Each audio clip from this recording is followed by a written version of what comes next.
ദൈവത്തിൻ്റെ പരിശുദ്ധമായ നാമം വാഴ്ത്തപ്പെടുമാറാകട്ടെ.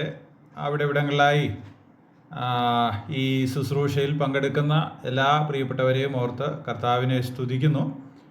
നമുക്ക് ഇന്ന് രാത്രിയിലും ദൈവവചനത്തിന് മുമ്പാകെ അല്പസമയം ചിലവഴിക്കുവാനായിട്ട് ദൈവം നൽകിയ ഈ വിലയേറിയ അവസരത്തെ ഓർത്ത് നമുക്ക് ദൈവത്തെ സ്തുതിക്കാം. വളരെ പ്രാർത്ഥനയോടെ നമ്മൾ ചിന്തിച്ച കഴിഞ്ഞ ആഴ്ചകളിൽ 2 ആഴ്ചകളിൽ ചിന്തിച്ച വേദഭാഗത്തിൻ്റെ തുടർച്ചയായിട്ട് ചില കാര്യങ്ങൾ കൂടെ ഇന്നും ചിന്തിക്കാം എന്ന് ആഗ്രഹിക്കുന്നു. തിമോഥെയോസിൻ്റെ ലേഖനം 2 ലേഖനങ്ങളും വളരെ വിശാലമായിട്ട് നമുക്ക് പഠിക്കുവാൻ കഴിയുന്ന പുസ്തകങ്ങളാണല്ലോ, അല്ലെങ്കിൽ ഇടയ ലേഖനങ്ങളിൽ പെട്ടതും.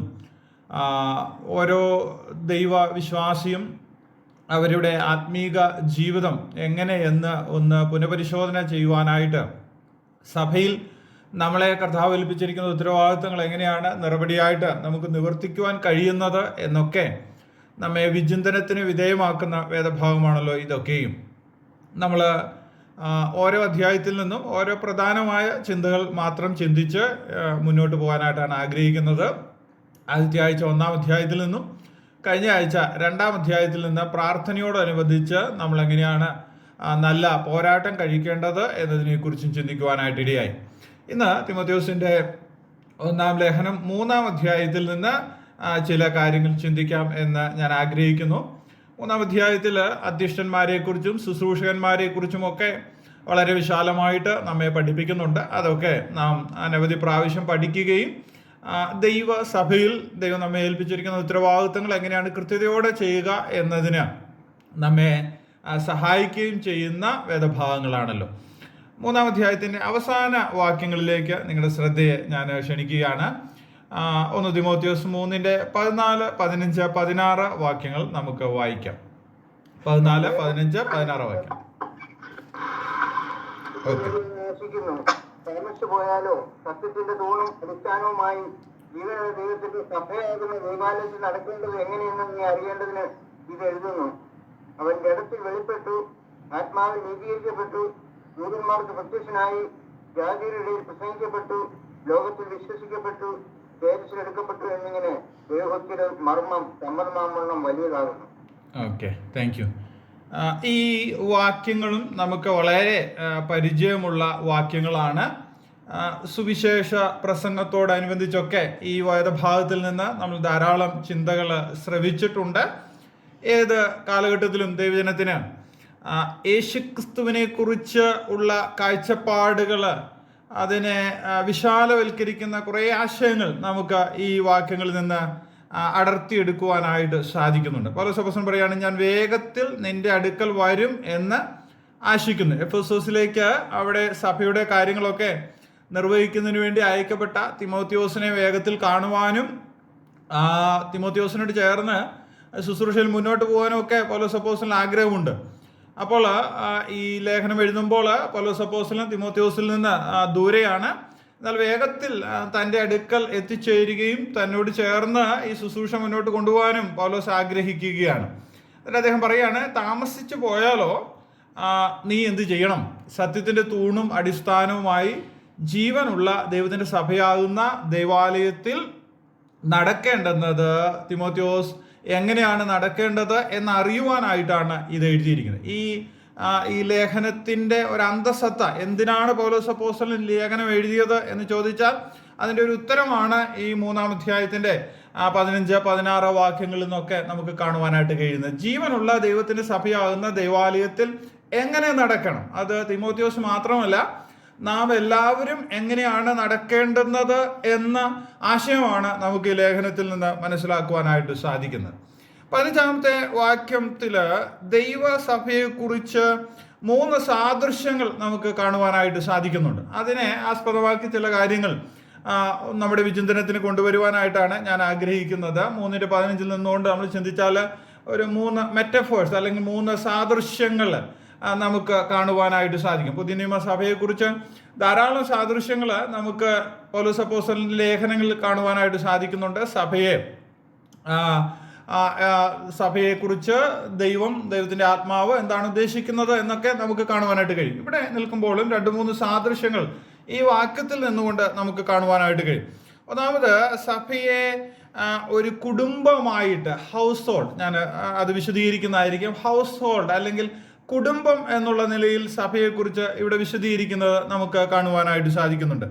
രണ്ടാമത് ഒരു അസംബ്ലി, സഭയെ ഒരു അസംബ്ലി അല്ലെങ്കിൽ ദൈവത്തിൻ്റെ ഒരു സമ്മേളന സ്ഥലം എന്നുള്ള ആശയത്തിൽ സഭയെക്കുറിച്ച് നമുക്ക് ഇവിടുന്ന് കാണുവാനായിട്ട് സാധിക്കുന്നുണ്ട്. മൂന്നാമതായിട്ട് സഭയെക്കുറിച്ച് മനോഹരമായിട്ട് ഒരു സാദൃശ്യം കൂടെ, സത്യത്തിൻ്റെ തൂണും അടിസ്ഥാനവും എന്നുള്ള നിലയിലും സഭയെക്കുറിച്ച് പരാമർശിച്ചിരിക്കുന്ന കാണുവാനായിട്ട് സാധിക്കും. അപ്പം വേറൊരർത്ഥം ചിന്തിച്ചു കഴിഞ്ഞാൽ, ദൈവം പുതിയ നിയമ സഭയെ, ഓരോ പ്രാദേശിക സഭയെയും ദൈവം നോക്കിക്കാണുമ്പോൾ ദൈവത്തിൻ്റെ ഹൃദയത്തിൽ ദൈവം ആഗ്രഹിക്കുന്ന കാര്യങ്ങളാണ് നമുക്ക് ഇവിടുന്ന് കാണുവാനായിട്ട് കഴിയുന്നത്. ദൈവസഭയെ ഒരു കുടുംബമായിട്ട് കാണുവാനായിട്ട് ദൈവം ആഗ്രഹിക്കുന്നു.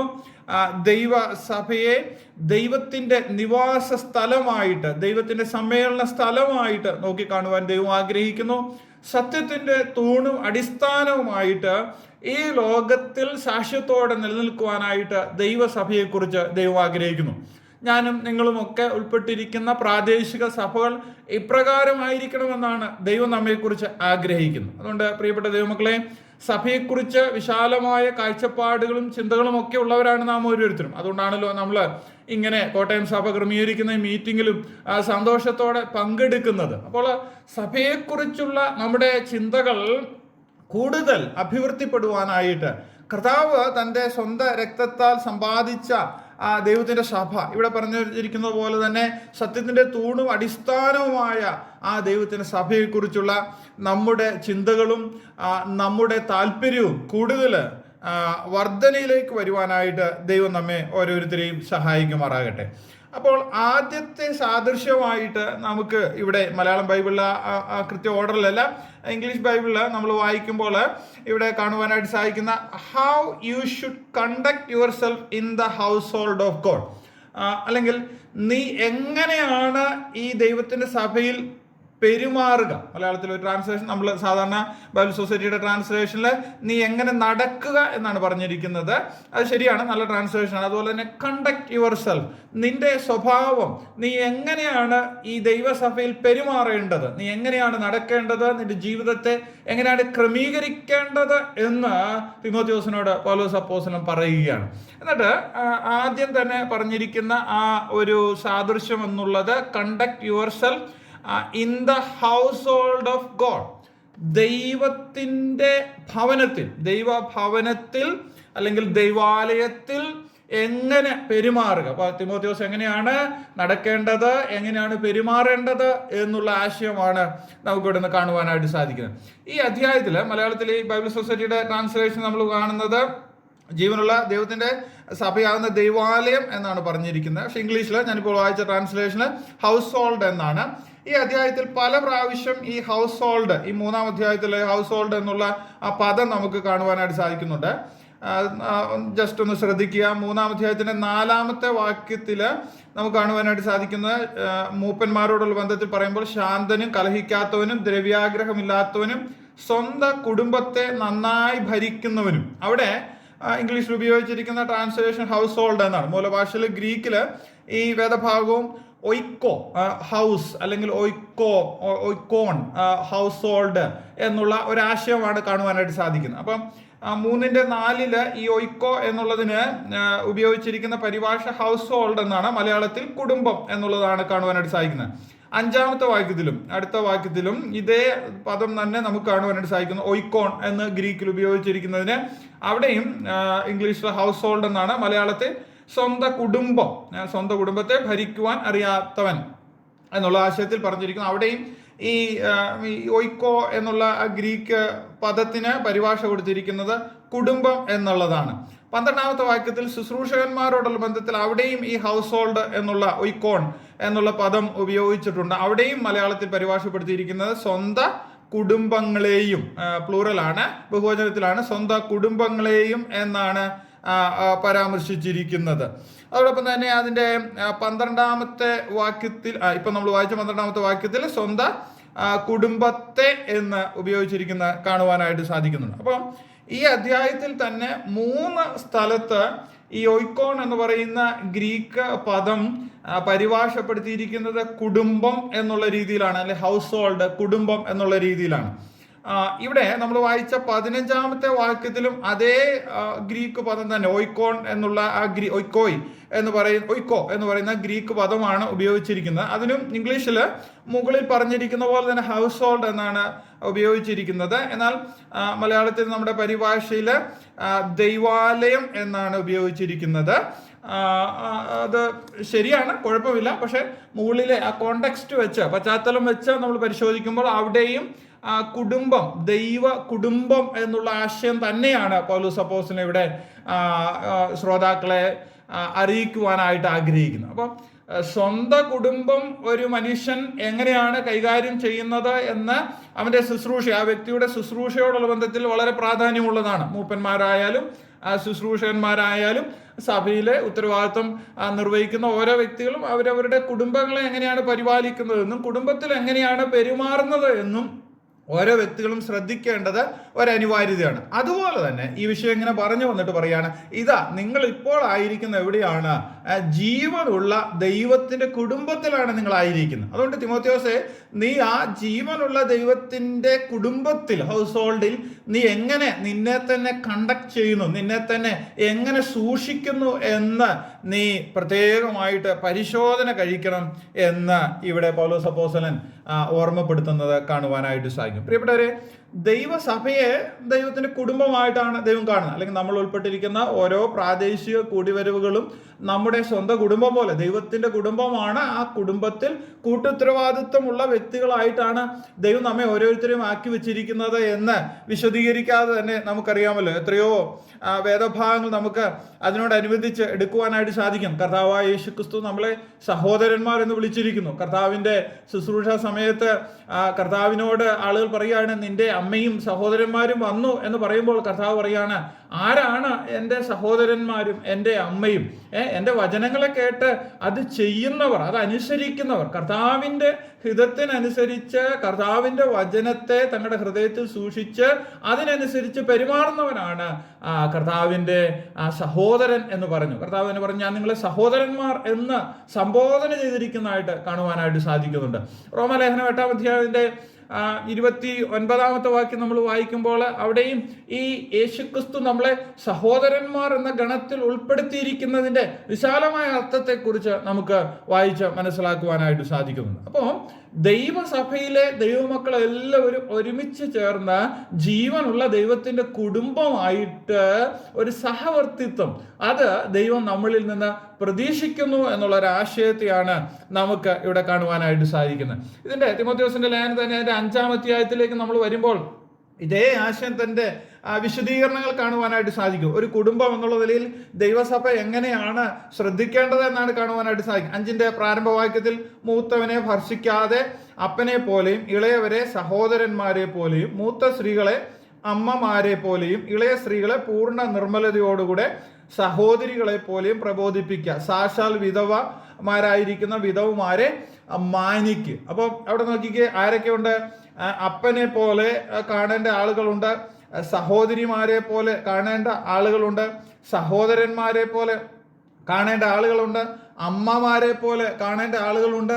അപ്പൊ എന്താണ് അതിൽ നിന്ന് നമുക്ക് മനസ്സിലാക്കുവാനായിട്ട് കഴിയുന്നത്? ഒരു കുടുംബത്തിൽ എങ്ങനെയാണോ പരസ്പരമുള്ള ബന്ധം കാത്തു സൂക്ഷിക്കുന്നത്, അതുപോലെ തന്നെ ദൈവമക്കൾ ദൈവാലയത്തിൽ, ദൈവസഭയിൽ, ദൈവ കുടുംബത്തിൽ തങ്ങളെ തന്നെ ശ്രദ്ധിക്കണം, സൂക്ഷിക്കണം എന്നുള്ള ഒരു ആശയമാണ് നമുക്ക് ഇവിടുന്ന് കാണുവാനായിട്ട് സാധിക്കുന്നത്. പ്രിയപ്പെട്ടവരെ, കൃപാവരങ്ങളോടുള്ള ബന്ധത്തിൽ അതൊക്കെ നിങ്ങൾ പഠിച്ചിട്ടുണ്ടല്ലോ. കൃപാവരങ്ങളോട് ബന്ധത്തിലും ഇതേ ആശയം തന്നെ പൗലോസ് വിശദമാക്കുന്നത് നമുക്കറിയാം.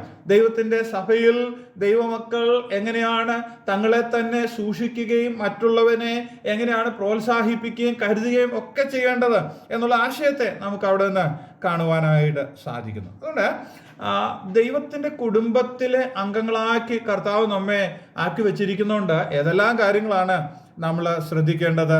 ഒന്നാമത് തന്നെ നമ്മൾ ഇവിടെ ഈ 5-ാം അധ്യായത്തിൻ്റെ പ്രാരംഭ വാക്യങ്ങളിൽ നിന്ന് നമ്മൾ മനസ്സിലാക്കുന്നത് പോലെ ഒരു കുടുംബത്തിൽ ഏറ്റവും കൂടുതൽ കാണേണ്ടത് എന്താണ്? പരസ്പരമുള്ള സ്നേഹമാണ്. പരസ്പരമുള്ള സ്നേഹമാണ്. മൂത്തവരെ അപ്പനെ പോലെയും ഇളയവരെ സഹോദരന്മാരെ പോലെയും അതുപോലെ തന്നെ മൂത്ത സഹോദരിമാരെ അമ്മയെപ്പോലെയും ഒക്കെ കരുതുന്ന ഒരു സ്നേഹബന്ധത്തിലേക്കാണ് കർത്താവ് നമ്മെ ഓരോരുത്തരെയും കൂട്ടിക്കൊണ്ട് വന്നിരിക്കുന്നത്.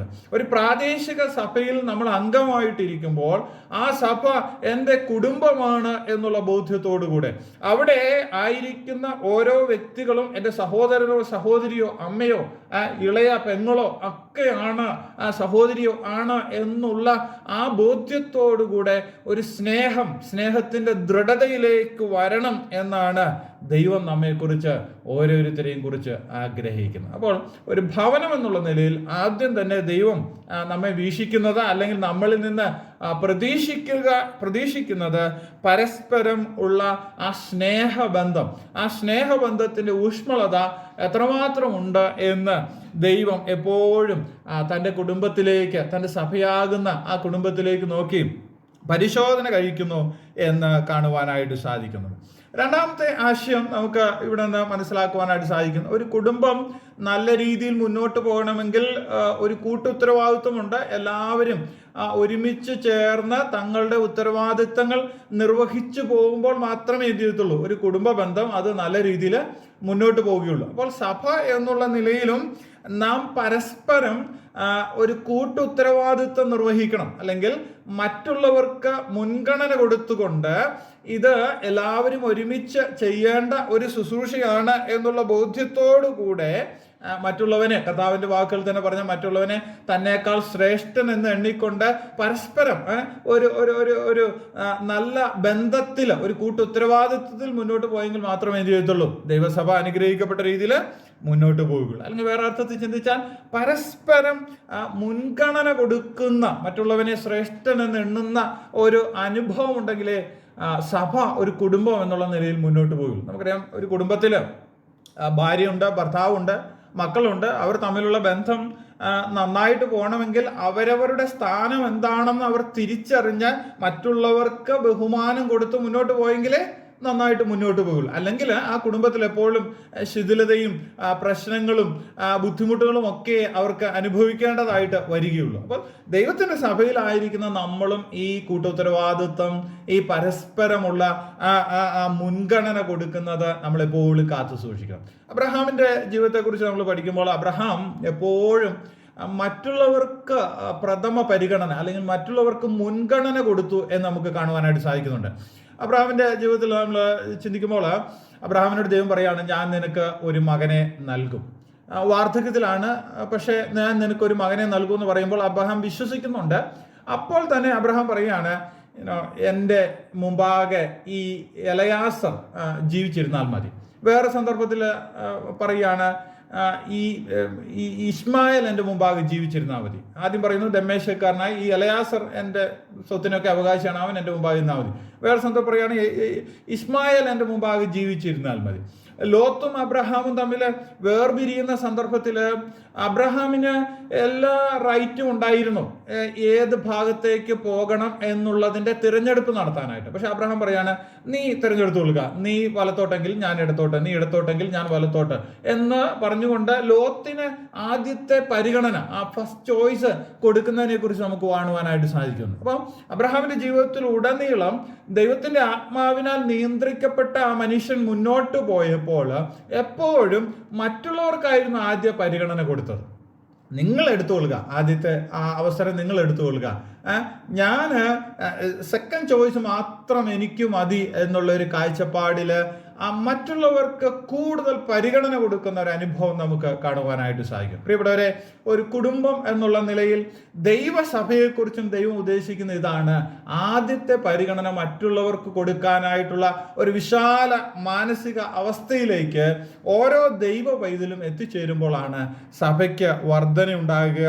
ഒരു കുടുംബം എന്നുള്ള രീതിയിൽ അങ്ങനെ ചെയ്യണം എന്നാണ് നമുക്ക് കാണുവാനായിട്ട് സാധിക്കും. ഗലാത്യ ലേഖനം 6-ാം അധ്യായത്തിന്റെ 10-ാമത്തെ വാക്യത്തിൽ പൗലോസ് അപ്പോസ്തലൻ പറയുകയാണ്, ആകയാൽ അവസരം കിട്ടുമ്പോൾ എല്ലാവർക്കും, വിശേഷാൽ സഹവിശ്വാസികൾക്കും നന്മ ചെയ്യുക. മറ്റുള്ളവരെ കുറിച്ച് ചിന്തിക്കുന്ന, മറ്റുള്ളവരുടെ നന്മയ്ക്ക് വേണ്ടി എല്ലാവർക്കും നന്മ ചെയ്യുക. വിശേഷാൽ സഹവിശ്വാസികളുള്ള ബന്ധത്തിൽ അവര് ഞാൻ ഉൾപ്പെട്ടിരിക്കുന്ന ദൈവ കുടുംബത്തിലെ അംഗങ്ങളാണ് എന്നുള്ള ബോധ്യത്തോടു കൂടെ അവർക്ക് കൂടുതൽ പരിഗണന കൊടുക്കുവാനായിട്ട്, അവരെ കൂടുതൽ ഹൃദ്യമായിട്ട് സ്നേഹിക്കുവാനായിട്ട് സാധിക്കണം എന്നുള്ളൊരാശയം നമുക്ക് കാണുവാനായിട്ട് സാധിക്കുന്നുണ്ട്.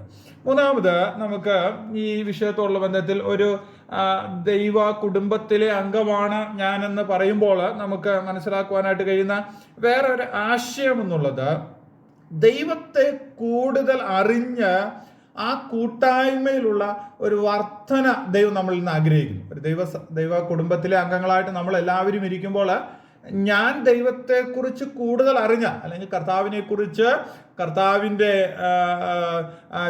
കർത്താവിൻ്റെ സ്വഭാവ സവിശേഷതകളെക്കുറിച്ച്, ആട്രിബ്യൂട്ട്സ്, അതിനെക്കുറിച്ചൊക്കെ ഞാൻ കൂടുതലായിട്ട് അറിഞ്ഞാൽ അത് കേവലം എനിക്ക് മാത്രമല്ല ആത്മീയ വർധന വരുത്തുന്നത്, പൊതുസഭയ്ക്ക്, ഞാൻ ഉൾപ്പെട്ടിരിക്കുന്ന എൻ്റെ ആത്മീക കുടുംബത്തിൻ്റെ ആത്മീയ വർധനയ്ക്ക് അത് നിദാനമായിട്ട് തീരുകയാണ്.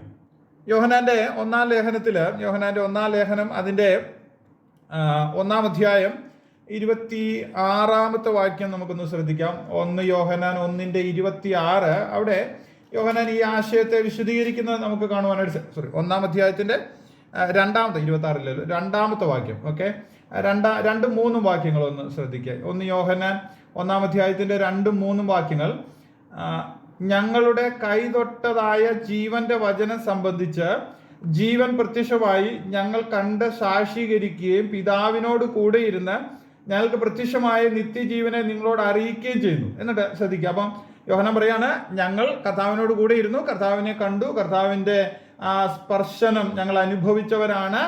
എന്നിട്ട് പറയുകയാണ്, ഞങ്ങൾക്ക് പ്രത്യക്ഷമായ നിത്യജീവനെ നിങ്ങളോട് അറിയിക്കുന്നു, ഞങ്ങൾ ഈ സത്യം നിങ്ങളോട് അറിയിക്കുന്നു. എന്നിട്ട് അതിനൊരു കാരണമായിട്ട് പറയാണ്, ഞങ്ങൾ കണ്ടും കേട്ടുമുള്ളത് നിങ്ങൾക്ക് ഞങ്ങളോട് കൂട്ടായ്മ ഉണ്ടാകേണ്ടതിന് നിങ്ങളോട് അറിയിക്കുന്നു. അപ്പൊ എന്തിനാണ് യോഹന്നാൻ ഈ ലേഖനം എഴുതുന്നത് എന്ന് അദ്ദേഹം പറയുന്നത്, നിങ്ങൾക്ക് ഞങ്ങളോട് കൂട്ടായ്മ ഉണ്ടാകണം.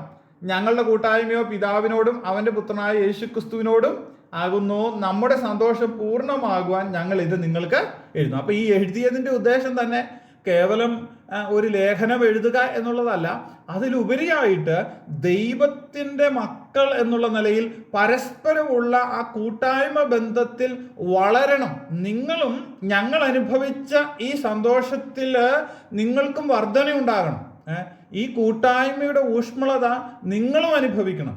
അതുകൊണ്ട് ഞാനിത് എഴുതുന്നു എന്ന് യോഹന്നാൻ ഈ ലേഖനത്തിൻ്റെ പ്രാരംഭവാക്യം 2-3 വാക്യങ്ങളിൽ തന്നെ നമുക്ക് കാണുവാനായിട്ട് സാധിക്കും. പ്രിയപ്പെട്ടവരെ, ദൈവസഭയിൽ ഒരു ദൈവ പൈതലിന് ദൈവത്തെക്കുറിച്ച് കൂടുതൽ മനസ്സിലാക്കുവാനായിട്ട് സാധിച്ച, വീണ്ടും കൃപാവരങ്ങളുള്ള ബന്ധത്തിലൊക്കെ നമുക്ക് അത് മനസ്സിലാക്കുവാനായിട്ട് കഴിയുന്നതാണ്. ഒരു വ്യക്തിയുടെ കൃപാവരങ്ങളെ ദൈവസഭയ്ക്ക് പ്രയോജനപ്രദമായ രീതിയിൽ അദ്ദേഹം ഉപയോഗിക്കുമ്പോൾ അതെന്ത് ചെയ്യാണ്, ആ കൂട്ടായ്മയിൽ ഒരു വർധന ഉണ്ടാകുകയാണ്.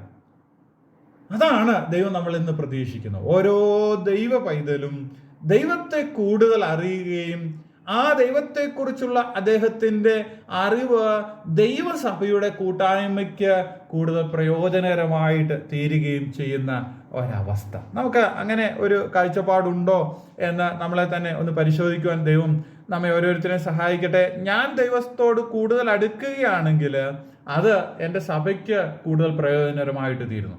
ഞാൻ ദൈവത്തിൽ നിന്ന് എൻ്റെ ആത്മീക ബന്ധത്തിൽ അകന്നു പോയെങ്കിൽ അത് ആദ്യം തന്നെ ബാധിക്കുവാനായിട്ട് പോകുന്നത് ദൈവത്തിൻ്റെ സഭയാണ്. കാരണം ഞാൻ ആയിരിക്കുന്ന എവിടെയാണ്? ജീവനുള്ള ദൈവത്തിൻ്റെ കുടുംബത്തിലാണ്, ഹൗസ് ഹോൾഡ്, ദൈവത്തിൻ്റെ ആ ദേവാലയത്തിലാണ് ഞാൻ ആയിരിക്കുന്നത് എന്ന് കാണുവാനായിട്ട് സാധിക്കുന്നു. കർത്താവ് അതുകൊണ്ടാണ് മത്തായിയുടെ സുവിശേഷം 6-ാം അധ്യായത്തിലൊക്കെ പറഞ്ഞിരിക്കുന്നത്, നിങ്ങൾ നിങ്ങളുടെ കടക്കാരോട് ക്ഷമിക്കുന്നുവെങ്കിൽ ദൈവം എന്ത് ചെയ്യും? നിങ്ങളുടെ കടങ്ങളെ ക്ഷമിക്കും. അപ്പം നമ്മൾ ക്ഷമിക്കുവാനായിട്ട് മനസ്സുള്ളവരാണെങ്കിൽ ദൈവം നമ്മോടും ക്ഷമ കാണിക്കുന്നു എന്നുള്ളൊരാശയം നമുക്ക് കാണുവാനായിട്ട്. അപ്പം അതും ഈ കൂട്ടുത്തരവാദിത്വത്തിൻ്റെ കൂട്ടായ്മയുടെ ആ അവസ്ഥയെക്കുറിച്ചാണ് ദൈവം തൻ്റെ വാക്കിൽ കൂടെ നമ്മെ ഓർമ്മപ്പെടുത്തുന്നത്. അതുകൊണ്ട് പ്രിയപ്പെട്ടവരെ, ഒരു കുടുംബം എന്നുള്ള നിലയിൽ ദൈവസഭയെക്കുറിച്ച് കർത്താവ് ഇനിയും ഒത്തിരി ആശയങ്ങൾ അതിനോട് ചേർത്ത് നമുക്ക് ചിന്തിക്കുവാനായിട്ട് സാധിക്കും. അത് നിങ്ങളുടെ തുടർ പഠനത്തിന് വേണ്ടി ഞാൻ വിടുകയാണ്. അപ്പോൾ ഈ വേദഭാഗത്തിന്റെ പശ്ചാത്തലത്തിൽ നിന്ന് നമ്മൾ ചിന്തിക്കുമ്പോൾ ദൈവത്തിന്റെ സഭയെ ദൈവത്തിന്റെ കുടുംബം എന്ന് ആണ് ദൈവം സംബോധന ചെയ്തിരിക്കുന്നത്. ആ കുടുംബത്തിലെ ഓരോ അംഗങ്ങളായ നമ്മൾ ആ കുടുംബത്തെ ദൈവം നോക്കുമ്പോൾ ആ കുടുംബത്തിൽ നിന്ന് ദൈവം പ്രതീക്ഷിക്കുന്നത് എന്താണ്?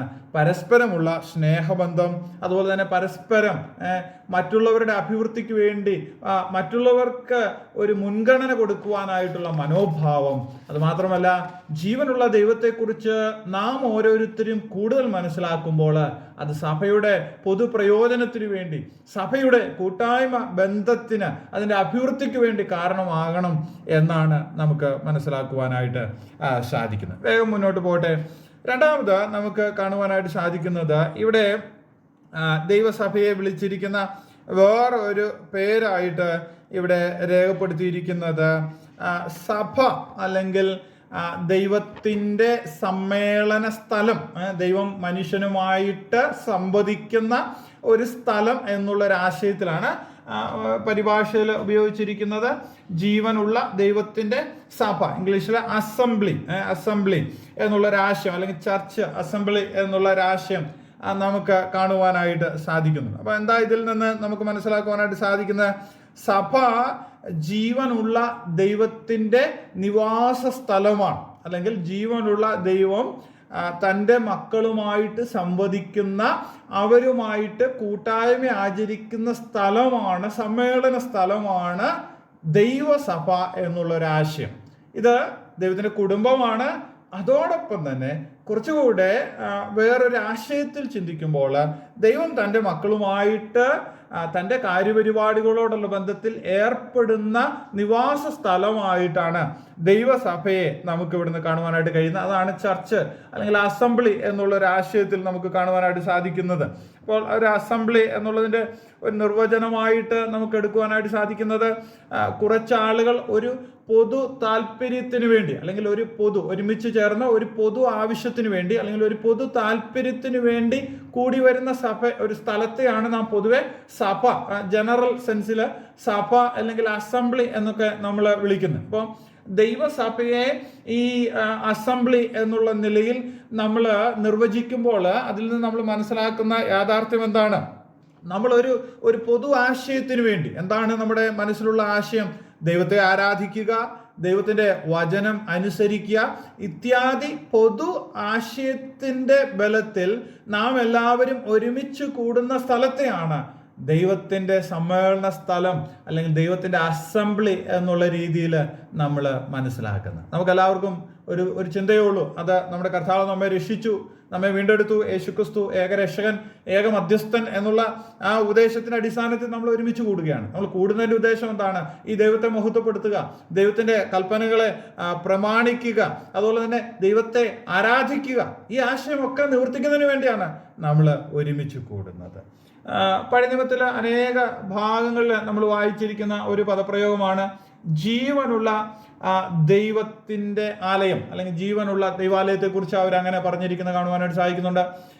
ദാവീദ് ഗോലിയാത്തിനെ നേരിടുന്ന സമയത്ത് അദ്ദേഹം ചോദിക്കുന്ന ചോദ്യം ഇതാണ്: ജീവനുള്ള ദൈവത്തെ നിന്ദിക്കുകയാണ് ഈ അഗ്രചർമ്മി, ഈ മനുഷ്യൻ ജീവനുള്ള ദൈവത്തെയാണ് നിന്ദിക്കുന്നത്. പല വേദഭാഗങ്ങളിലും പഴയ നിയമത്തിൽ നമുക്കിത് കാണുവാനായിട്ട് സാധിക്കും. അവർക്ക് ഉറപ്പായിരുന്നു, ഞങ്ങൾ വിശ്വസിക്കുന്ന, ഞങ്ങൾ ആരാധിക്കുന്ന ദൈവമാണ് ഏക സത്യദൈവം, ജീവനുള്ള ദൈവമാണ് എന്നുള്ള ബോധ്യത്തോടു കൂടിയാണ് അവരവരുടെ വിശ്വാസത്തെ മുന്നോട്ട് നയിച്ചിരിക്കുന്നത്. അപ്പോൾ പുതിയ നിയമ സഭയോടുള്ള ബന്ധത്തിൽ ഇവിടെ പൗലോസ് അപ്പോസ്തലൻ തിമോഥെയോസിനെ ഓർമ്മപ്പെടുത്തുമ്പോഴും ഇതേ ആശയം തന്നെ പറയാം. നമ്മൾ എവിടെയാണ് ആയിരിക്കുന്നത്?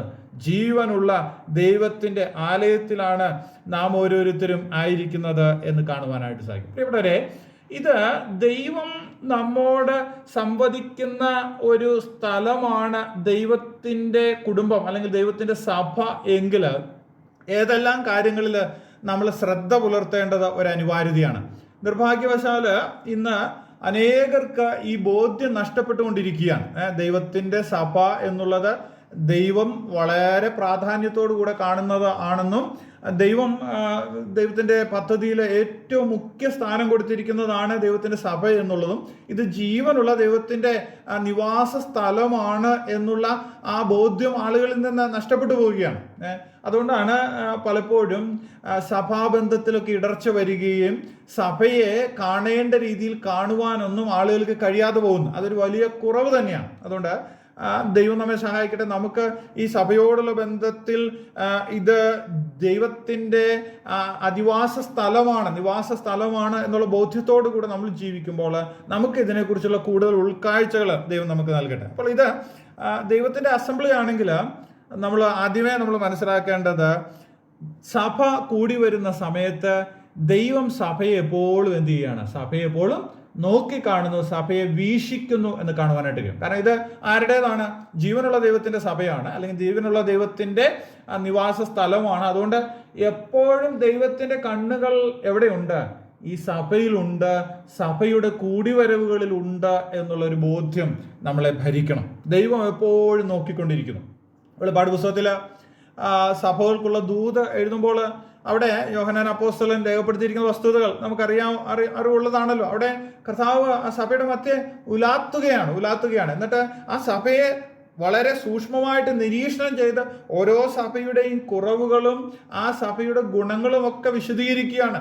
തൻ്റെ ആ നേത്രങ്ങൾ കൊണ്ട് യാതൊന്നും മറഞ്ഞിരിക്കാതെ വണ്ണം എല്ലാത്തിനെയും പരിശോധന കഴിച്ചിട്ട് അവയെ ഓരോന്നിനെയും കുറിച്ച് കൃത്യതയോടുകൂടെ ദൈവം പറയുന്നത് കാണുവാനായിട്ട് സാധിക്കും. ഇവിടെ നമ്മൾ ആയിരിക്കുന്ന ഈ ജീവനുള്ള ദൈവത്തിൻ്റെ സഭ ഇതൊരു കുടുംബമാണ്. അതുപോലെ തന്നെ ദൈവത്തിൻ്റെ സഭ അസംബ്ലി എന്നുള്ള നിലയിൽ നമ്മൾ പരിശോധിക്കുമ്പോൾ നമ്മെ എല്ലാം സൂക്ഷ്മമായിട്ട് കർത്താവ് നിരീക്ഷിക്കുന്നു എന്നുള്ളൊരാശയം നമ്മുടെ മനസ്സിലേക്ക് വരണം. കർത്താവ് പറഞ്ഞതുപോലെ 2-3 പേർ എൻ്റെ നാമത്തിൽ കൂടി വരുന്നിടത്ത് അവരുടെ മധ്യത്തിൽ ഞാനുണ്ട്. എന്താണ് അതിൽ നിന്ന് മനസ്സിലാക്കുന്നത്? കേവലം കർത്താവിൻ്റെ സാന്നിധ്യത്തിൽ നമ്മൾ തൃപ്തി അടയുക എന്നുള്ളതിനേക്കാൾ ഉപരിയായിട്ട് അത് നമ്മെ എന്താണ്? സഭയുടെ ക്രമീകരണങ്ങളോടുള്ള ബന്ധത്തിൽ നമ്മൾ കൃത്യത പുലർത്തണം എന്നുള്ളൊരു ആശയം കൂടെ പറയുന്നുണ്ട്. മുകളില് ശുശ്രൂഷന്മാരോടുള്ള ബന്ധത്തിലും അധ്യക്ഷന്മാരോടുള്ള ബന്ധത്തിലും ഒക്കെയുള്ള ആശയങ്ങളെ സമർത്ഥിച്ചതിന് ശേഷമാണ് പൗലോസ് അപ്പോസ്തലൻ ഇവിടെ അത് ജീവനുള്ള ദൈവത്തിന്റെ സഭയാകുന്നു എന്നുള്ള ആശയം കൂടെ അതിന് അടിവരയിട്ടുകൊണ്ട് പ്രസ്താവിക്കുന്നു. അപ്പോൾ ഓരോ വ്യക്തികളും തങ്ങളെ ഏൽപ്പിച്ചിരിക്കുന്ന ഉത്തരവാദിത്തങ്ങൾ നിർവഹിക്കുമ്പോൾ ആ വ്യക്തിയുടെ മനസ്സിലുണ്ടായിരിക്കേണ്ട ചിന്ത എന്നുള്ളത് ദൈവം എന്നെ സൂക്ഷ്മമായിട്ട് നിരീക്ഷണം ചെയ്യുന്നു. നിങ്ങൾ ജീവനുള്ള ദൈവത്തിൻ്റെ മന്ദിരമാണ്, ആലയമാണ്. ആ ആലയത്തിൽ നിങ്ങൾ തന്നെ ശ്രദ്ധയോടുകൂടെ ജീവിക്കണം എന്നുള്ളതാണ് ദൈവവചനം നമ്മോട് പറയുന്നത്. അപ്പോൾ ഒന്നാമത്തെ ആശയമായിട്ട് നമുക്ക് കാണുവാനായിട്ട് സാധിക്കുന്നത് ഇത് ദൈവത്തിൻ്റെ അസംബ്ലി എന്നുള്ള നിലയിൽ സഭ കൂടി വരുമ്പോൾ ദൈവം നമ്മെ സൂക്ഷ്മമായിട്ട് നോക്കിക്കാണുന്നു, പരിശോധന കഴിക്കുന്നു എന്ന് നമുക്ക് മനസ്സിലാക്കുവാനായിട്ട് സാധിക്കുന്നുണ്ട്. രണ്ടാമത് ഇത് നമ്മുടെ വിളിയെ, ഇവിടെ ഉപയോഗിച്ചിരിക്കുന്ന പദം എക്ലേസിയ എന്നുള്ള ആ പദമാണ് സഭ അല്ലെങ്കിൽ അസംബ്ലി എന്നുള്ളതിന് വേണ്ടി ഉപയോഗിച്ചിരിക്കുന്നത്. അതിൻ്റെ അർത്ഥം നമുക്ക് അറിവുള്ളതാണല്ലോ.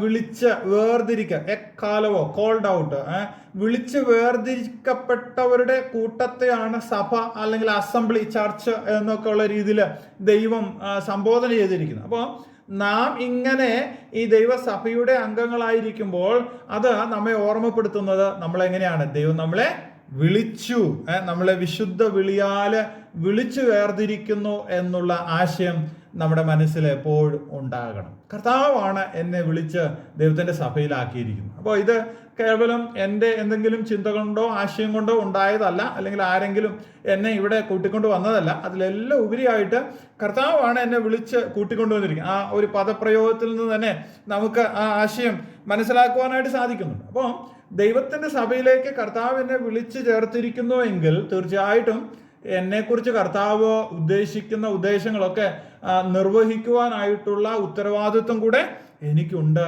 എന്ന് കാണുവാനായിട്ട് സാധിക്കും. പ്രിയപ്പെട്ടവരെ, ദൈവം നമ്മെ സൂക്ഷ്മമായിട്ട് നിരീക്ഷണം കഴിക്കുമ്പോൾ ദൈവം നമ്മെ വിളിച്ച് വേർതിരിച്ചിരിക്കുന്നു എന്നുള്ള ബോധ്യത്തോടു കൂടെ നാം ദൈവസന്നിധിയിലായിരിക്കുമ്പോൾ അതിന് തക്കവണ്ണം നമ്മളെ തന്നെ സൂക്ഷിക്കുവാനായിട്ട് നമുക്ക് സാധിക്കുന്നുണ്ടോ എന്ന് നമ്മൾ പരിശോധന കഴിക്കുക. ഇസ്രായേൽ മക്കളുടെ ബന്ധത്തിൽ ദൈവം കൂടെ അവരെ ഓർമ്മപ്പെടുത്തുന്ന ഒരു വസ്തുതയുണ്ട്. അവരെ ദൈവം വിളിച്ച് വേർതിരിച്ചിരിക്കുകയാണ്. പുറപ്പാട് പുസ്തകം 19-ാം അധ്യായത്തിലേക്ക് നമ്മൾ വരുമ്പോൾ ദൈവം അവരോട് പറയുകയാണ്, ഞാൻ നിങ്ങളെ കഴുകന്റെ ചിറകിന്മേൽ വഹിച്ച് ഇവിടെ കൊണ്ടുവന്നിരിക്കുന്നു.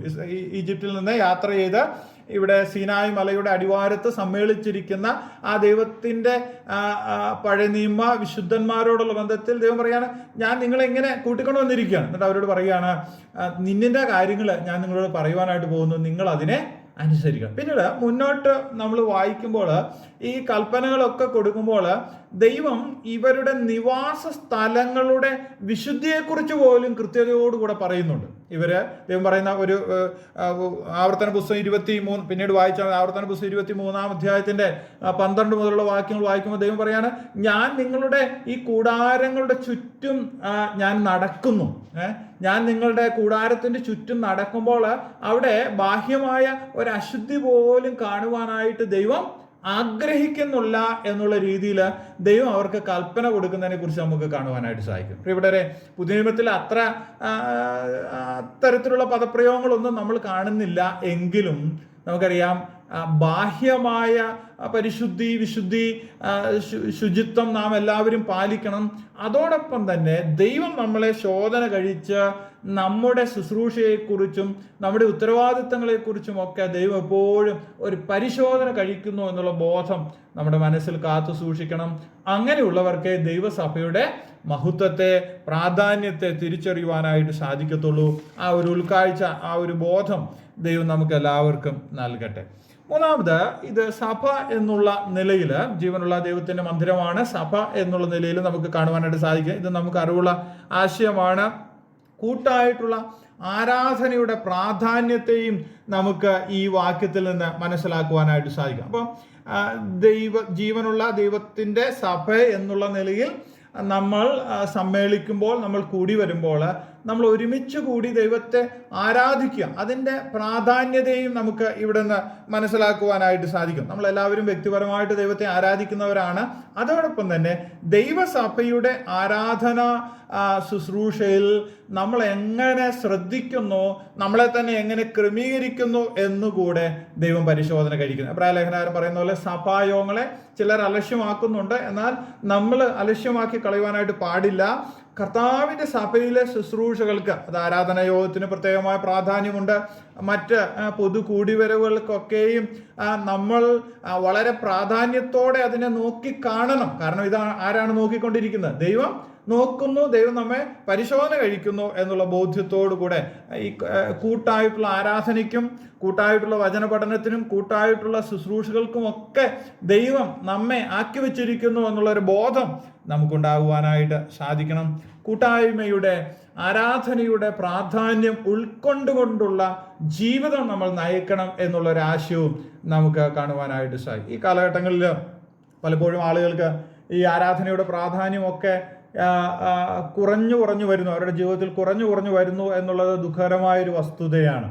പണ്ടൊക്കെ നമുക്കറിയാം, ഒരു ആരാധന യോഗം ഏതെങ്കിലും രീതിയിലൊന്ന് മിസ്സായി പോയി കഴിഞ്ഞാൽ അത് ആളുകളുടെ ഹൃദയത്തിൽ വളരെ വേദനയായിരുന്നു. യാതൊരു രീതിയിലും അതിന് നഷ്ടമാക്കി കളയും. പക്ഷേ ഈ കാലഘട്ടത്തിൽ ഞാൻ പൊതുവേ കാണുന്ന ഒരു ചിന്ത എന്നുള്ളത്, പണ്ടത്തെ അത്രയും പ്രാധാന്യമൊന്നും, അത്രയൊന്നും തീഷ്ണതയോടുകൂടെ സഭാ ശുശ്രൂഷകളെ ഒന്നും നോക്കിക്കാണാനായിട്ട് ആളുകൾക്ക് സാധിക്കുന്നില്ല. പുതിയ തലമുറ എന്ന് പറഞ്ഞ് നമുക്ക് മാറ്റി നിർത്താനായിട്ട് സാധിക്കത്തില്ല. എല്ലാവരുടെയും അവസ്ഥ ഇതാണ്. നിസാര കാര്യം ചൊല്ലിപ്പോലും ആത്മീക കൂടിവരവുകളെ അവഗണിക്കുന്ന ഒരവസ്ഥയിലേക്ക് ദൈവജനം എത്തിയിരിക്കുന്നു. ആത്മീയമായിട്ടുള്ള മൂല്യശോഷണത്തിൻ്റെ ഏറ്റവും പ്രത്യക്ഷമായ ഒരു ലക്ഷണമാണ് ഈ സഭായോഗങ്ങളെ അലക്ഷ്യമാക്കുക എന്നതിൽ നിന്ന് നമുക്ക് കാണുവാനായിട്ട് സാധിക്കും. ഇവിടെ നാം ജീവനുള്ള ദൈവത്തിൻ്റെ സഭയാണെങ്കിൽ ആ സഭയുടെ സമ്മേളനത്തെ, ആ സഭയുടെ കൂടിവരവിനെ കൃത്യതയോടെ ആയിരിക്കണം എന്ന് ദൈവം നമ്മളോട് കൽപ്പിച്ചിരിക്കുകയാണ്. അതിന് യാതൊരു വിധത്തിലുള്ള മാറ്റവും വരുത്തുവാനായിട്ട് സാധിക്കത്തില്ല. കഴിഞ്ഞ ദിവസം ഞാൻ ഒരു ഒരു ഒരു ഒരു ഒരു സാധനം വാങ്ങുന്നതിന് വേണ്ടി ഒരു കടയിൽ ചെന്നു. അല്പം താമസിച്ചാണ്, ഒരു 6:30 കഴിഞ്ഞ്, വൈകിട്ട് ഒരു 6:30 കഴിഞ്ഞ സമയത്താണ് അവിടെ ചെന്നത്. അപ്പോൾ ആ കട അടച്ചിട്ടിരിക്കുക. ഞാൻ അവിടെ ഒരു നമ്പർ എഴുതി വെച്ചിട്ടുണ്ട്. ആ നമ്പറിൽ വിളിച്ചപ്പോൾ അദ്ദേഹം പറഞ്ഞു, ഞാൻ പള്ളിയിൽ പോയതാണ്. അപ്പോൾ ഞാൻ ആ നമ്പർ ഒന്ന് ശ്രദ്ധിച്ചപ്പോൾ മനസ്സിലായി അത് ഒരു മുസ്ലിമിൻ്റെ കടയാണ്. അദ്ദേഹത്തിൻ്റെ ആ കടയിൽ നല്ല തിരക്കുള്ള സമയമാണ്, 6:30 കഴിഞ്ഞിട്ടുള്ള സമയം, അത്യാവശ്യം ആളുകൾ വരുന്ന ഒരു സമയമാണ്. ആ സമയത്ത് പക്ഷേ ഇവരുടെ മതപരമായ ഒരാവശ്യത്തിന് വേണ്ടി അവിടെ പോകുവാനും അതിൽ പങ്കെടുക്കുവാനും അദ്ദേഹത്തിന് മനസ്സുണ്ടായിരുന്നു. പിന്നീട് ഞാൻ കുറേ സമയം കഴിഞ്ഞ് ഒരു 8 മണിയായ സമയത്ത് വീണ്ടും ആ കടയിൽ ചെന്ന് എനിക്ക് അവിടെ നിന്ന് ആ സാധനം ലഭിക്കുമായിരുന്നുള്ളൂ. അതുകൊണ്ട് ഞാൻ അവിടെ പോയി അത് വാങ്ങുവാനായിട്ട് നിന്നപ്പോൾ ഒരു ചെറുപ്പക്കാരൻ, അവന് എനിക്ക് തോന്നുന്നത് ഒരു 25 വയസ്സിൽ താഴെ പ്രായം മാത്രമേ അവനുള്ളൂ. അവൻ വന്നു ആ സാധനം, ഞാൻ ചോദിച്ച സാധനം എനിക്ക് എടുത്തു നൽകി. നോക്കുക, ഒരു യൗവനക്കാരനാണ്. അവൻ്റെ ബിസിനസ്സിൽ ആ സമയത്ത് വേണമെങ്കിൽ സമയം ചെലവഴിക്കാമായിരുന്നു. പക്ഷെ അവൻ്റെ മതപരമായ കാര്യത്തിന് ഒരു വിട്ടുവീഴ്ചയും ചെയ്യാതെ അവർ പോവുകയാണ്. പ്രിയപ്പെട്ടവരെ, നമ്മളുടെ തലമുറകൾ ഇതിനു വേണ്ടി എത്രമാത്രം തീക്ഷ്ണത പുലർത്തുന്നുണ്ട് എന്നൊന്ന് ചിന്തിക്കേണ്ടിയിരിക്കുന്നു.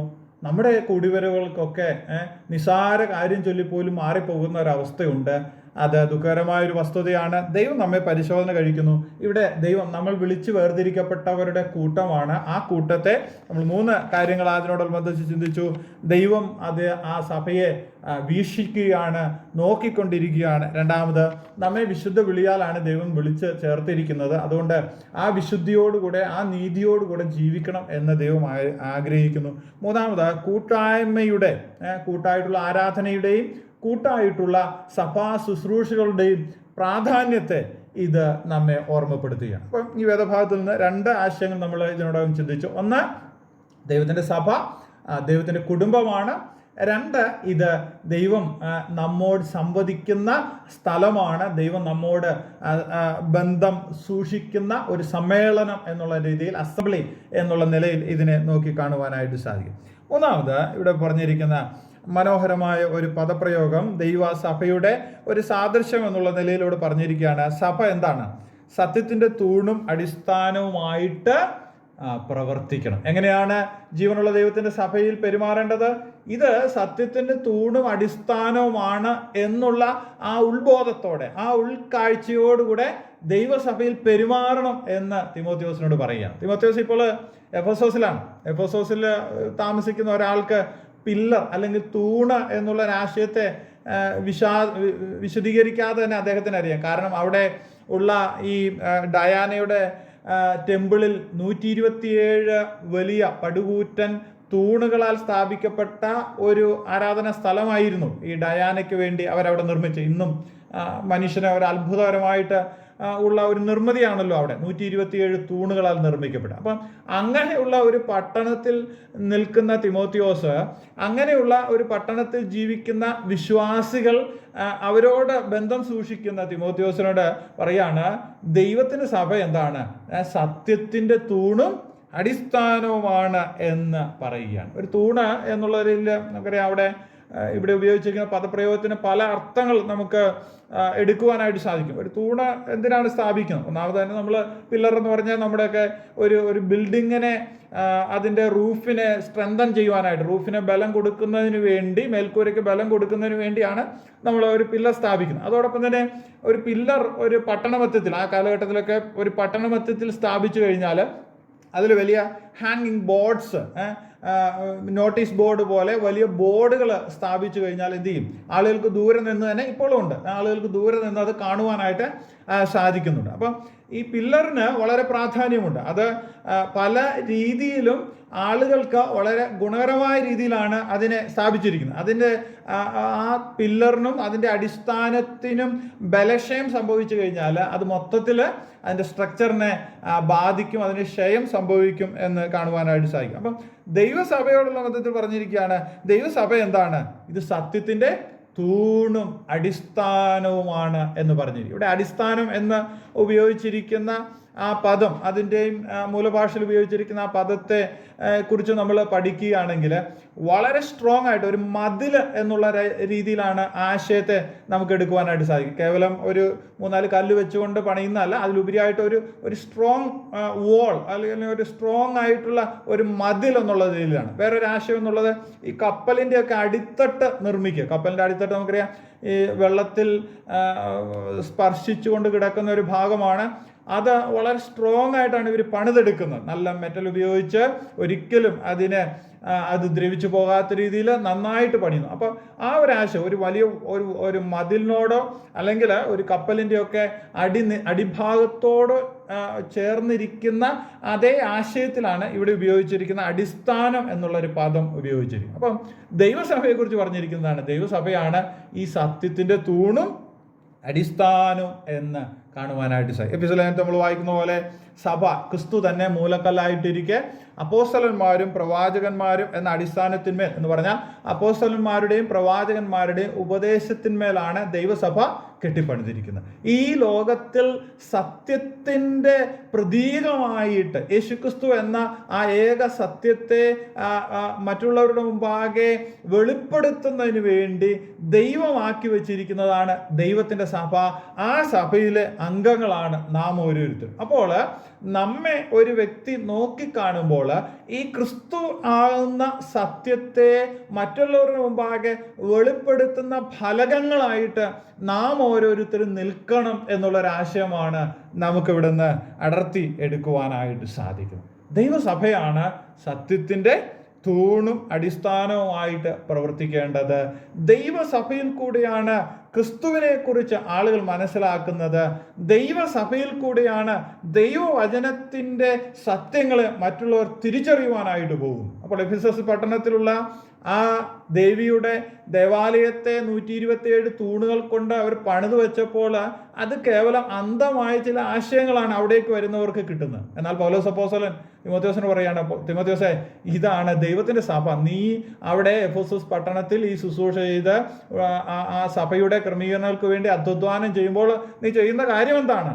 സത്യത്തിൻ്റെ തൂണും അടിസ്ഥാനവുമായ ദൈവസഭയുടെ അഭിവൃദ്ധിക്ക് വേണ്ടിയുള്ള ശുശ്രൂഷയിലാണ് നീ ഏർപ്പെടുന്നത് എന്നുള്ള ആശയത്തെ പൗലോസ് അപ്പോസ്തലൻ പറയുകയാണ്. പ്രിയപ്പെട്ടവരെ, നാം ഓരോരുത്തരും ആയിരിക്കുന്ന സ്ഥലത്ത് നാം ഉൾപ്പെട്ടിരിക്കുന്ന ദൈവസഭയെക്കുറിച്ചുള്ള ദൈവത്തിൻ്റെ ശക്തമായ പ്രബോധനം എന്നുള്ളത് ഇതാണ് സത്യത്തിൻ്റെ തൂണും അടിസ്ഥാനവും.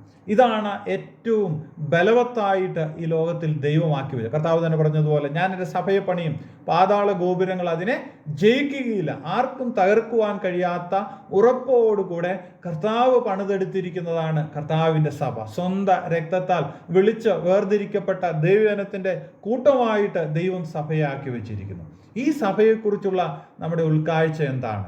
ഞാൻ ഈ കർത്താവിൻ്റെ സഭ എന്നുള്ള സഭയിലെ അംഗം എന്നുള്ള നിലയിൽ ഈ കർത്താവിനെ കുറിച്ച് മറ്റുള്ളവരുടെ മുമ്പാകെ വെളിപ്പെടുത്തുന്ന ഒരു സാക്ഷിയായിട്ട് നിൽക്കുവാനായിട്ട് എനിക്ക് സാധിക്കുന്നുണ്ടോ? കർത്താവേ, ഇതാണ് യഥാർത്ഥ സത്യം, അതിൽ ഉറച്ചു വിശ്വസിച്ചുകൊണ്ട് മുന്നോട്ട് പോകാനായിട്ട് എനിക്ക് കഴിയുന്നുണ്ടോ എന്നുള്ള നമ്മുടെ ചിന്തകൾ നമ്മുടെ ഹൃദയത്തിൽ ഉണ്ടാകേണ്ടത് വളരെ അനിവാര്യമാണ്. അപ്പോൾ ഒരു സത്യത്തിന് തൂണും അടിസ്ഥാനവുമായിട്ടുള്ള ദൈവസഭയിലെ അംഗമാണ് ഞാനെന്ന് നമ്മൾ ഓരോരുത്തരും മനസ്സിലാക്കുന്നുണ്ടെങ്കിൽ ഒന്നാമത് ഇതിനെക്കുറിച്ചുള്ള ഉറപ്പായിട്ടുള്ള വിശ്വാസം നമുക്കുണ്ടാകണം. ദൈവത്തിൻ്റെ സഭയെക്കുറിച്ചുള്ള ഉറപ്പായിട്ടുള്ള വിശ്വാസം നമുക്കുണ്ടാകണം. ആ ഒരു വിശ്വാസത്തിൽ മുന്നോട്ട് പോകാനായിട്ട് സാധിക്കണം.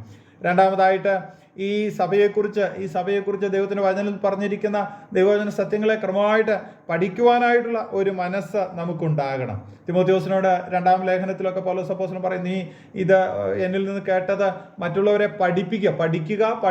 അപ്പോൾ തിമോഥെയോസ് പഠിച്ചു, അത് മറ്റുള്ളവരെ പഠിപ്പിക്കുക എന്നുള്ളൊരാശയവും നമുക്ക് കാണാം. അപ്പം നമ്മൾ വിശ്വസിക്കണം, നമ്മളത് പഠിക്കണം, മറ്റുള്ളവരെ പഠിപ്പിക്കണം. ഇതാണ് സത്യം എന്നുള്ളൊരാശയം മറ്റുള്ളവരുടെ മുമ്പാകെ അറിയിക്കുവാനായിട്ടുള്ള ഉത്തരവാദിത്വവും നമുക്കുണ്ട്. അപ്പം ദൈവസഭയെക്കുറിച്ചുള്ള 3 സാദൃശ്യങ്ങളാണ് ഈ വേദഭാഗത്തിൽ നിന്ന് നമ്മൾ ചിന്തിച്ചത്. ഒന്നാമത് നമ്മൾ ചിന്തിച്ചത് ദൈവസഭ എന്താണ്? ദൈവസഭയെക്കുറിച്ച് ഇവിടെ പറഞ്ഞിരിക്കുന്നത് അത് ദൈവത്തിൻ്റെ ഹൗസ് ഹോൾഡാണ്, ദൈവത്തിൻ്റെ കുടുംബമാണ്. ആ കുടുംബത്തിൽ നിന്ന് ദൈവം ചില കാര്യങ്ങളൊക്കെ പ്രതീക്ഷിക്കുന്നുണ്ട്.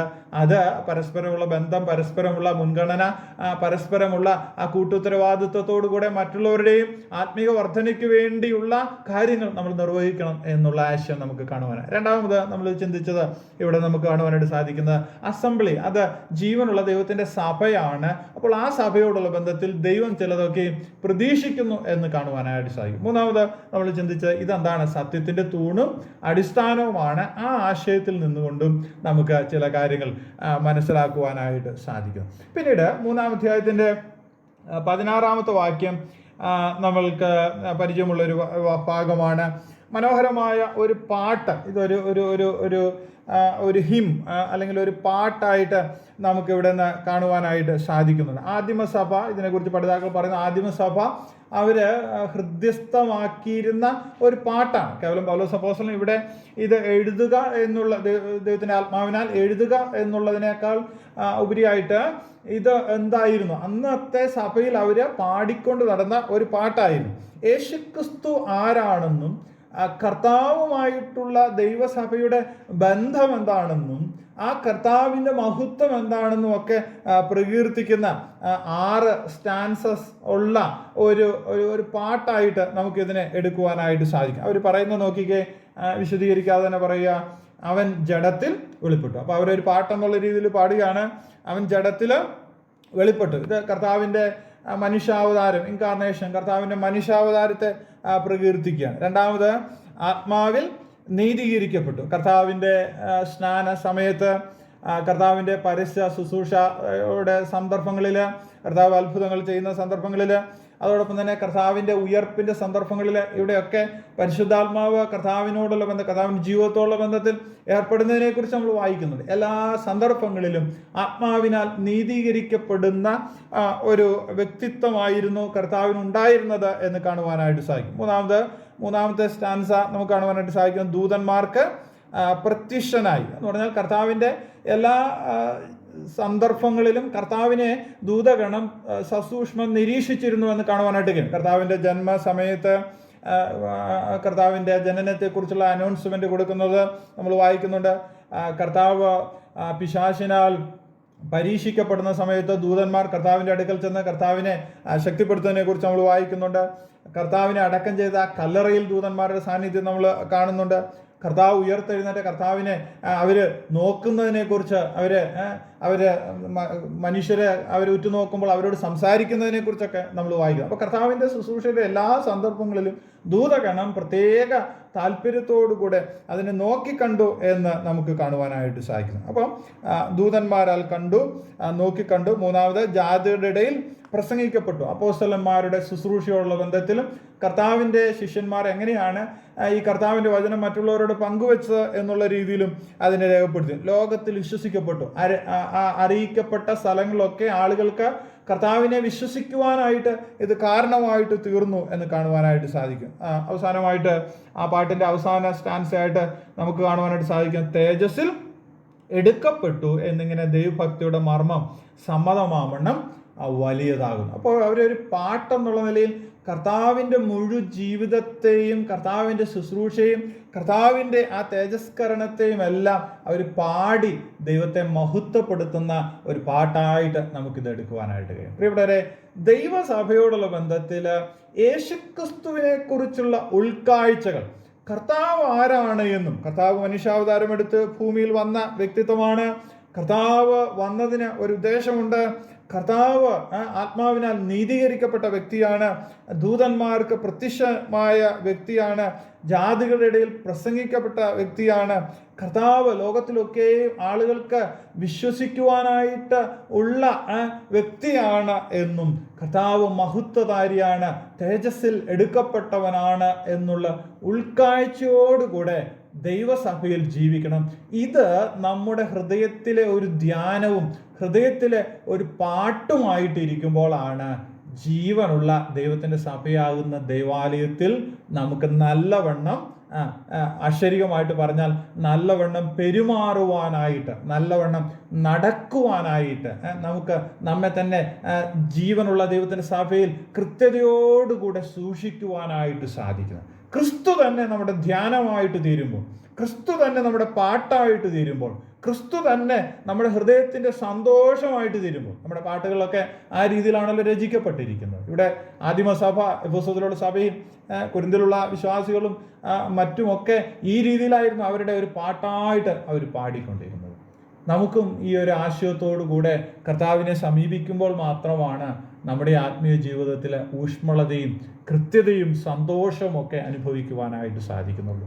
ഇന്ന് അനേകരുടെ ജീവിതത്തിൽ ഈ സന്തോഷത്തിനൊക്കെ കുറവ് വന്നു പോവുകയാണ്. ഒരുമിച്ചിരുന്ന് പാടി ദൈവത്തെ മഹത്വപ്പെടുത്തുവാനായിട്ട് അവരുടെ ഹൃദയത്തിൽ നിന്ന് കടന്നു വരുന്ന സ്തുതി സ്തോത്രങ്ങൾ ദൈവസന്നിധിയിൽ അർപ്പിക്കുവാനൊക്കെ അത്ര താല്പര്യമില്ലാത്ത ഒരവസ്ഥയിലേക്ക് വിശ്വാസത്തിന് മൂല്യശോഷണം സംഭവിക്കുന്നു. ആത്മീകമായിട്ടുള്ള വളർച്ചയ്ക്ക് കുറവുകൾ സംഭവിക്കുന്ന ഒരു കാലഘട്ടത്തിൽ ഞാനും നിങ്ങളും ജീവിക്കുമ്പോൾ, പ്രിയപ്പെട്ട സഹോദരി സഹോദരന്മാരെ, നമ്മുടെ കർത്താവ് ആരാണ് എന്നുള്ളൊരു ബോധ്യം നമ്മുടെ ഹൃദയത്തിൽ വരട്ടെ. നാം ദൈവത്തിൻ്റെ കുടുംബമാണ്. ആ കുടുംബത്തിൽ നമ്മൾ മാന്യതയോടെ കൃത്യതയോടെ ജീവിക്കണം എന്ന് ദൈവം നമ്മോട് ആവശ്യപ്പെടുമ്പോൾ അതിനെ കൃത്യതയോടെ സൂക്ഷിക്കുവാൻ ദൈവം നമ്മെ സഹായിക്കട്ടെ. ദൈവത്തിൻ്റെ സഭയിലെ അംഗങ്ങളാണ് എന്നുള്ള ബോധ്യത്തിൽ നമ്മുടെ ഉത്തരവാദിത്തം തിരിച്ചറിയുവാൻ ദൈവം നമ്മെ സഹായിക്കട്ടെ. ക്രിസ്തുവാകുന്ന ആ സത്യത്തെ മറ്റുള്ളവരുടെ മുമ്പാകെ വെളിപ്പെടുത്തുന്നതിന് വേണ്ടി ദൈവം ഭൂമിയിലാക്കി വെച്ചിരിക്കുന്ന സത്യത്തിൻ്റെ തൂണും അടിസ്ഥാനവുമാകുന്ന ആ ജീവനുള്ള ദൈവത്തിൻ്റെ സഭയിലെ അംഗങ്ങളാക്കിയാണ് ദൈവം നമ്മളെ ഓരോരുത്തരെയും തീർത്തിരിക്കുന്നത്. അതുകൊണ്ട് നമ്മുടെ ജീവിതത്തെ നമുക്കൊന്ന് പുനഃപരിശോധിക്കുവാനായിട്ട് ദൈവം സഹായിക്കട്ടെ. കർത്താവേ, അങ്ങയോട് എത്രമാത്രം പ്രതിബദ്ധത, അങ്ങയോട് എത്രമാത്രം സ്നേഹം, അങ്ങയോട് എത്രമാത്രം അങ്ങയുടെ ശുശ്രൂഷകളോട് എനിക്ക് താല്പര്യമുണ്ട് എന്നുള്ളൊരു ചിന്ത നമ്മുടെ ഹൃദയത്തിലേക്ക് വരട്ടെ. 3-ാം അധ്യായം വായിക്കുമ്പോൾ അധ്യക്ഷന്മാരുടെയും ശുശ്രൂഷകന്മാരുടെയും ഗുണങ്ങൾ മാത്രം പഠിപ്പിക്കാനായിട്ടല്ല അധ്യായം ഇവിടെ രചിച്ചിരിക്കുന്നത്.